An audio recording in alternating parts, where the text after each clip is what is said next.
ఎంతోమంది ముఖ్యమంత్రులు చూసాం. ఇలాంటి నీచమైన ముఖ్యమంత్రిని, ఇంత నీచుడిని నికృష్టుడిని ఎప్పుడు చూడలా.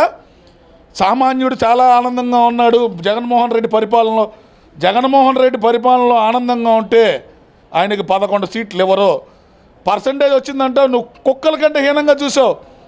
నీ దృష్టిలో ఏంటి? డబ్బు పారేసాం, కుక్క బిస్కెట్లు వేసాం, కొనుక్కున్నాం, ప్రజలను కొనుక్కున్నాం అని చెప్పి ఏకైక ఉద్దేశం తప్పితే నువ్వు పరజాలు కట్టుకొని తిరిగినోడివి. నువ్వేందే మాట్లాడే హక్కు ఎక్కడుందా?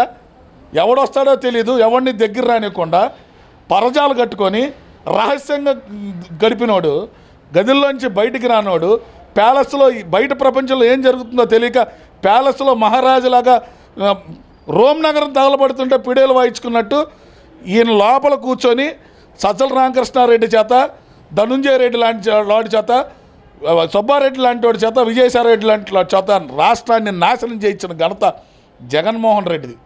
ఈరోజు వాళ్ళు మాట్లాడటానికి ఏ రకమైన హక్కు లేదు.